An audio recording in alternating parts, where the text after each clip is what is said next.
സങ്കീർത്തനങ്ങൾ അധ്യായം 51. ദൈവമേ കനിയണമേ. ദൈവമേ, അങ്ങയുടെ കാരുണ്യത്തിനൊത്ത് എന്നോട് ദയ തോന്നണമേ. അങ്ങയുടെ കാരുണ്യാതിരകത്തിനൊത്ത് എൻ്റെ അതിക്രമങ്ങൾ മായ്ച്ചു കളയണമേ.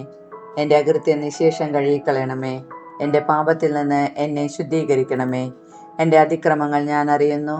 എൻ്റെ പാപം എപ്പോഴും എൻ്റെ കൺമുൻപിലുണ്ട്. അങ്ങേക്കെതിരായി, അങ്ങേക്ക് മാത്രമെതിരായി ഞാൻ പാപം ചെയ്തു. അങ്ങയുടെ മുൻപിൽ ഞാൻ തിന്മ പ്രവർത്തിച്ചു.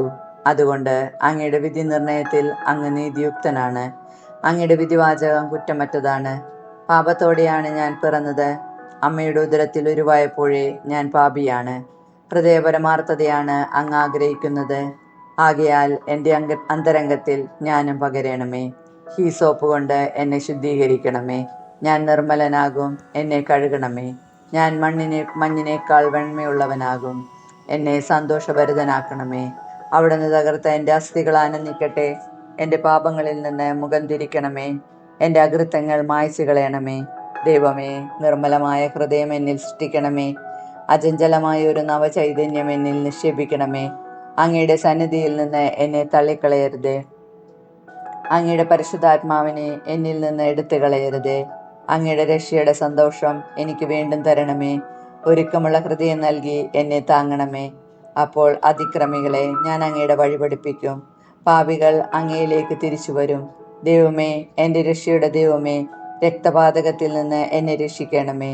ഞാൻ അങ്ങയുടെ രക്ഷയെ ഉച്ചത്തിൽ പ്രകീർത്തിക്കും. കർത്താവേ, എൻ്റെ അധരങ്ങളെ തുറക്കണമേ.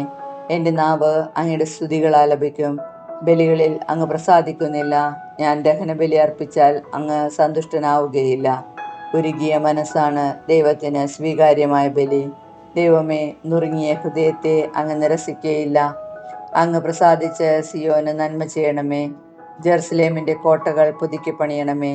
അപ്പോൾ അവിടുന്ന് നിർദ്ദിഷ്ട ബലികളും ദഹനബലികളും സമ്പൂർണ്ണ ദഹനബലികളിലും പ്രസാദിക്കും.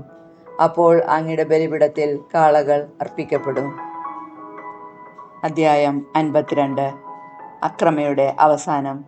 ശക്തനായ മനുഷ്യ, ദൈവഭക്തർക്കെതിരെ ചെയ്ത ദുഷ്ടതയിൽ നീ എന്തിനഹങ്കരിക്കുന്നു? ദിവസം മുഴുവനും നീ വിനാശം നിരൂപിക്കുന്നു. വഞ്ചക, നിന്റെ നാവ് മൂർച്ചയുള്ള ക്ഷൗരക്കത്തി പോലെയാണ്. നന്മയേക്കാൾ തിന്മയും സത്യത്തേക്കാൾ വ്യാജവും നീ ഇഷ്ടപ്പെടുന്നു. വഞ്ചന നിറഞ്ഞ നാവേ, വിനാശകരമായ വാക്കുകളാണ് നിനക്കിഷ്ടം. ദൈവം നിന്നെ എന്നേക്കുമായി തകർക്കും. നിന്റെ കൂടാരത്തിൽ നിന്ന് അവിടുന്ന് നിന്നെ വലിച്ചെടുത്തു ചീന്തിക്കളയും. ജീവിക്കുന്നവരുടെ നാട്ടിൽ നിന്ന് നിന്നെ അവിടുന്ന് വേരോടെ പിഴുതുകളയും. നീതിമാന്മാർ അത് കണ്ട് ഭയപ്പെടും. അവനെ പരിഹസിച്ച് അവർ പറയും, ഇതാ ദൈവത്തിൽ ശരണം വയ്ക്കാത്ത മനുഷ്യൻ, സ്വന്തം സമ്പദ് സമൃദ്ധിയിൽ വിശ്വാസമർപ്പിച്ചവൻ, അക്രമത്തിൽ അഭയം തേടിയവൻ. ദൈവത്തിൻ്റെ ഭവനത്തിൽ തഴച്ചു വളരുന്ന ഒലിവ് മരം പോലെയാണ് ഞാൻ. ദൈവത്തിൻ്റെ കാരുണ്യത്തിൽ ഞാൻ എന്നേക്കും ആശ്രയിക്കുന്നു. അങ്ങ് നൽകിയ അനുഗ്രഹങ്ങളെ പ്രതി ഞാൻ എന്നേക്കും അവിടത്തോട് നന്ദി പറയും. അങ്ങയുടെ ഭക്തരുടെ മുൻപിൽ ഞാൻ അങ്ങയുടെ നാമം പ്രകീർത്തിക്കും. എന്തെന്നാൽ അത് ശ്രേഷ്ഠമാണ്. സങ്കീർത്തനങ്ങൾ അധ്യായം 53. ദൈവനിഷേധകന്റെ മൗഢ്യം. ദൈവമില്ല എന്ന് ഭോഷൻ തൻ്റെ ഹൃദയത്തിൽ പറയുന്നു. മ്ലേച്ഛതയിൽ മുഴുകി അവർ ദുഷിച്ചിരിക്കുന്നു. നന്മ ചെയ്യുന്നവരാരുമില്ല. ദൈവം സ്വർഗത്തിൽ നിന്ന് മനുഷ്യമക്കളെ നോക്കുന്നു. ദൈവത്തെ തേടുന്ന ജ്ഞാനികളുണ്ടോ എന്ന് അവിടുന്ന് ആരായുന്നു. എല്ലാവരും വഴിതെറ്റി ഒന്നുപോലെ ദുഷിച്ചുപോയി. നന്മ ചെയ്യുന്നവനില്ല, ഒരുവൻ പോലുമില്ല. ഈ അധർമ്മികൾക്ക് ബോധമില്ലേ? ഇവർ എൻ്റെ ജനതയെ അപ്പം പോലെ തിന്നൊടുക്കുന്നു. ഇവർ ദൈവത്തെ വിളിച്ചപേക്ഷിക്കുന്നില്ല. ഇതാ അവർ പരിഭ്രാന്തരായി കഴിയുന്നു. ഇന്നോളം കണ്ടിട്ടില്ലാത്ത പരിഭ്രാന്തി. ദൈവം അധർമ്മികളുടെ അസ്ഥികൾ ചിതറിക്കും.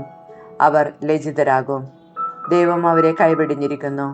ഇസ്രായേലിൻ്റെ വിമോചനം സിയോനിൽ നിന്ന് വന്നിരുന്നെങ്കിൽ, ദൈവം തൻ്റെ ജനത്തിൻ്റെ സുസ്ഥിതി പുനഃസ്ഥാപിക്കുമ്പോൾ യാക്കോബ് ആനന്ദിക്കും, ഇസ്രായേൽ സന്തോഷിക്കും. അധ്യായം 54. ദൈവം എനിക്ക് സഹായം. ദൈവമേ, അങ്ങയുടെ നാമത്താൽ എന്നെ രക്ഷിക്കണമേ. അങ്ങയുടെ ശക്തിയിൽ എനിക്ക് നീതി നടത്തിത്തരണമേ. ദൈവമേ, എൻ്റെ പ്രാർത്ഥന കേൾക്കണമേ. എൻ്റെ അധരങ്ങളിൽ നിന്ന് ഉതിരുന്ന വാക്കുകൾ ശ്രദ്ധിക്കണമേ. അഹങ്കാരികൾ എന്നെ എതിർക്കുന്നു. നിർദ്ദയർ എന്നെ വേട്ടയാടുന്നു. അവർക്ക് ദൈവചിന്തയില്ല. ഇതാ ദൈവമാണ് എൻ്റെ സഹായകൻ. കർത്താവാണ് എൻ്റെ ജീവൻ താങ്ങി നിർത്തുന്നവൻ. അവിടുന്ന് എൻ്റെ ശത്രുക്കളോട് തിന്മ കൊണ്ട് പകരം വീട്ടും. അങ്ങയുടെ വിശ്വസ്തതയാൽ അവരെ സംഹരിച്ചു കളയണമേ. ഞാൻ അങ്ങേക്ക് ഹൃദയപൂർവ്വം ബലിയർപ്പിക്കും. കർത്താവെ, അങ്ങയുടെ ശ്രേഷ്ഠമായ നാമത്തിന് ഞാൻ നന്ദി പറയും. അങ്ങ് എന്നെ എല്ലാ കഷ്ടതകളിൽ നിന്ന് മോചിപ്പിച്ചു. ശത്രുക്കളുടെ പരാജയം എൻ്റെ കണ്ണുകൾ കണ്ടു.